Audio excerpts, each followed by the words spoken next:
मेरा भाई ड्रग्स का धंधा नहीं कर सकता, मुझे पूरा यकीन है। या तो पुलिस को कोई गलतफहमी हुई है या वो किसी साजिश का शिकार हुआ है। देखिए, मुजरिम के माथे पर नहीं लिखा होता कि वो मुजरिम है। मेरा भाई मुजरिम नहीं था, मुझे पूरा विश्वास है। रंगे हाथों पकड़ा गया था वो। अरे पुलिस रिपोर्ट में साफ साफ लिखा है वो आधे किलो माल के साथ भाग रहा था। इसीलिए तो मैं कह रहा हूँ कि मुझे पुलिस रिपोर्ट की एक कॉपी दे दीजिए। मैं जानना चाहता हूँ कि सच क्या है और झूठ क्या है। देख, हमारे साथ मगजमारी मत कर। हमने कह दिया ना कि हम पुलिस रिपोर्ट की कॉपी किसी को नहीं दे सकते। क्यों नहीं दे सकते? क्या मुझे पूरी बात जानने का हक नहीं है? मैं जानना चाहता हूँ कि मेरे भाई के साथ हुआ क्या था। ऐसे क्या हालात थे कि उसे रोकने के लिए पुलिस को एक के बाद एक 3 गोलियां चलानी पड़ी? हादसा एग्जैक्टली किस जगह पर हुआ था? क्या पुलिस के अलावा वहां पर कोई और भी आई विटनेस था? मैं जानना चाहता हूं कि मेरे भाई मुजरिम था तुम्हारा भाई। सर। और उसका वही अंजाम हुआ जो कि पुलिस मुठभेड़ में एक खतरनाक मुजरिम का हो सकता है। देखो, ये एक सरकारी मामला है। इस तरह से हम पुलिस रिकॉर्ड की कॉपी हर मुजरिम के घर वालों को बांटते रहे तो एक नया डिपार्टमेंट खोलना पड़ेगा। तुम्हारे भाई का केस बंद हो चुका है। अब तुम घर जाओ और हमें अपना काम करने दो। मगर सर बस, पिछली बार एक आम आदमी समझ के मैंने आपकी मदद की थी, मगर इस बार अगर आपने ऊंची आवाज में बात करने की कोशिश की तो मुझे आपके साथ उसी तरह से पेश आना पड़ेगा जैसे एक मुजरिम के बड़े भाई के साथ आना चाहिए। Do you understand? तुम लोग आओ मेरे साथ।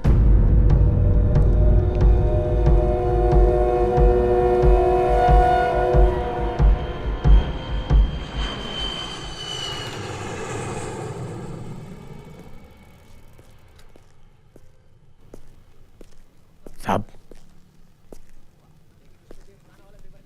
दिल बड़ा करके सब कुछ भूल जाइए साहब। कुरेदने से जख्म बढ़ते नहीं है, हरे हो जाते हैं। चुपचाप अपने भाई की राख को ठंडा हो जाने दीजिए। टटोलने से तो आप खुद अपनी उंगलियां जला बैठेंगे। दिल नहीं मानता महमूद भाई। जो इल्जाम वो मेरे भाई पे लगा रहे हैं वो कभी सच नहीं हो सकता। समझ में नहीं आता वो भाई खला कैसे पहुंच गया, वो भी ड्रग्स के साथ। महमूद भाई, आपको मेरी मदद करनी होगी। पुलिस रिकॉर्ड रूम में उस रिपोर्ट की कॉपी जरूर होगी। अब वो कॉपी मुझे दिला दीजिए, मैं उसे खुद पढ़ना चाहता हूं। यूं समझ लीजिए, उस रिपोर्ट के जरिए मैं अपने भाई को आखिरी बार मिल सकता हूं। मैं जानता हूं साहब, आपके दिल में अपने भाई के लिए जो प्यार है उसे मैं अच्छी तरह से जानता हूं।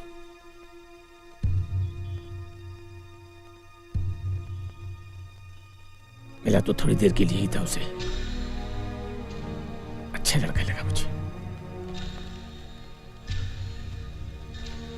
आप चाहिए साहब, मैं कोशिश करूंगा। अगर मेरा बस चला तो 2 दिन के अंदर उस पुलिस केस की कॉपी आपके पास होगी। थैंक यू महमूद भाई, थैंक यू वेरी मच।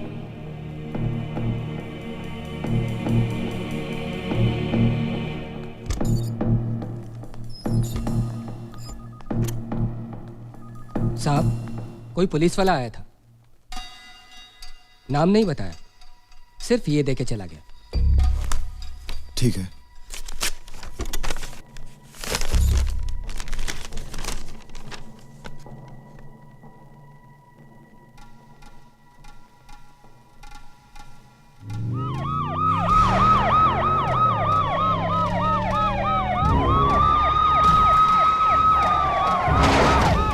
रुक जाओ, मैं कहता हूँ रुक जाओ वरना हम गोली चला देंगे।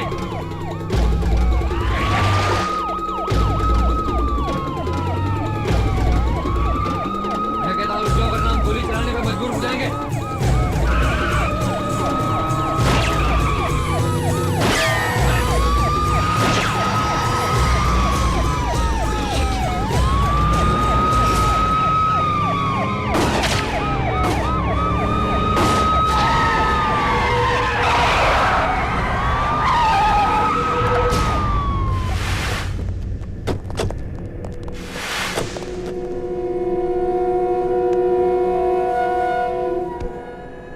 और जब हमारी टीम गाड़ी के पास पहुंची तो वो मर चुका था।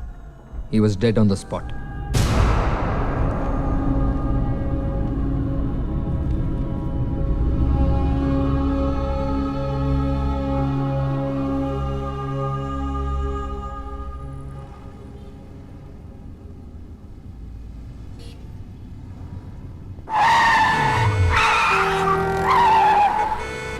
मिला तो थोड़ी देर के लिए ही था उसे।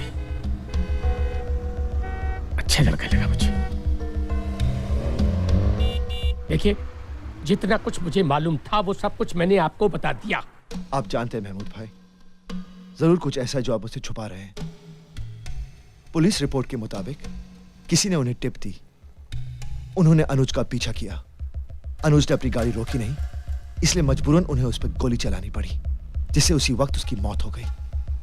अगर यह सब सही है तो फिर आप अनुज से कहां मिले थे? मैं उससे कहां मिला था? मैंने तो बस लाश देखी थी उसकी। अगर आप उसके मरने से पहले उससे नहीं मिले थे तो आपने ये कैसे कह दिया कि वो अच्छा लड़का था?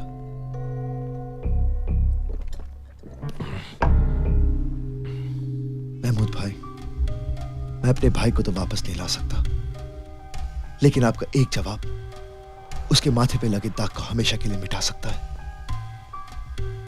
उस दिन तो आप कह रहे थे दिमाग खराब हो गया था मेरा उस दिन। पता नहीं क्या क्या बक गया मैं। सच वही है जो कि उन 3 लोगों ने उस रिपोर्ट में लिखा है। उसके अलावा मैं कुछ नहीं जानता। महमूद भाई प्लीज।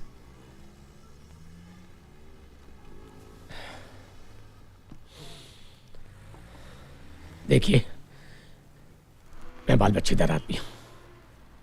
मैं जो कुछ भी कर सकता था वो सब कुछ मैंने आपके लिए किया। अब आप एक एहसान मेरे पर कीजिए कि आज के बाद आप मुझसे मत मिलिएगा।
एक मिनट साहब,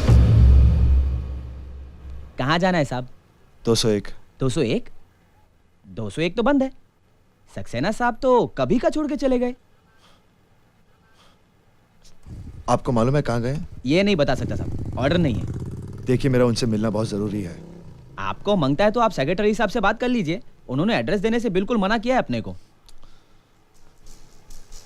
देखो, मैं इंश्योरेंस कंपनी से आया हूँ। मेरे पास उनके नाम का एक ड्राफ्ट है। अगर मैं उनसे नहीं मिला तो उन्हें 5 लाख का नुकसान होगा और तुम्हें 500 का। थैंक यू साहब। एड्रेस?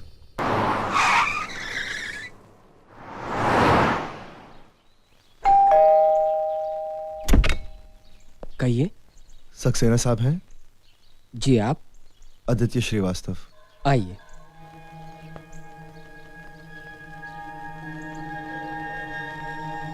कहिए। मिस्टर सक्सेना। लेकिन आप कौन हैं? जी, मैं अनुज का बड़ा भाई हूँ।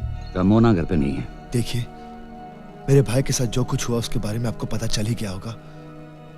रमोना दोस्त थी उसकी। मैं उससे मिलकर। रमोना किसी से नहीं मिल सकती। डॉक्टर ने उसे आराम करने के लिए कहा है। पर उसे हुआ क्या है? अनुज की मौत से उसके दिमाग पर बहुत गहरा असर पड़ा है। वो तुमसे मिलेगी तो उसे सब कुछ याद आ जाएगा, इसलिए प्लीज यहां से चले जाओ। देखिए। देखो मिस्टर, तुम्हारा भाई मर चुका है, लेकिन मेरी बेटी अभी तक जिंदा है। उसे उसके हाल पे छोड़ दो। मेहरबानी करके यहां से चले जाइए। मगर सर। मैंने कहा ना, प्लीज यहां से चले जाइए।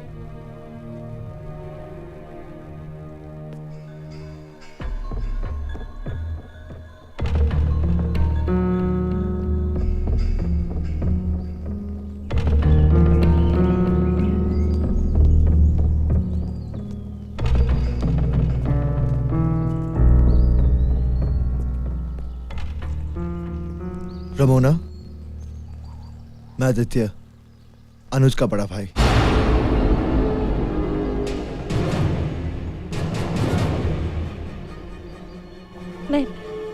मैं किसी अनुज को नहीं जानती। ऐसा मत कहो रमोना, मैं मुंबई से सिर्फ तुम्हें मिलने आया हूँ। अनुज के साथ मैंने कुछ नहीं किया, मैंने कुछ नहीं किया। मैं किसी अनुज को नहीं जानती, मैं कुछ नहीं जानती।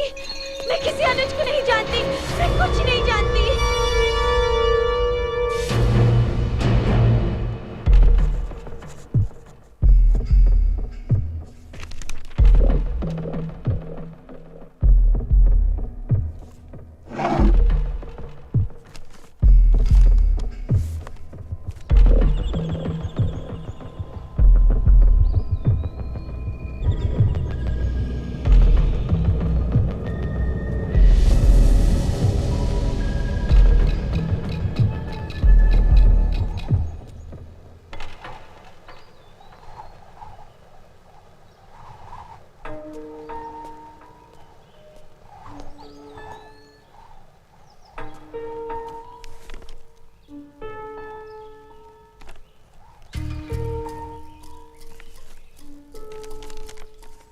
मैं तुम्हें यह परेशान करने नहीं आया हूं। तुम अनुज से प्यार करती थी, शायद इसीलिए एक उम्मीद लेकर तुम्हारे पास आया हूं। उसके जीते जी तो मैं उसके बारे में कुछ नहीं जान पाया, पर उसके मरने के बाद मैं अनुज के बारे में सब कुछ जानना चाहता हूं। क्या वो सचमुच एक ड्रग पेडलर था?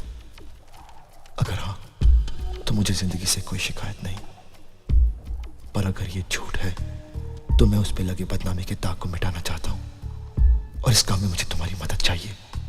मैं होटल ट्यूब्स में ठहरा हूं।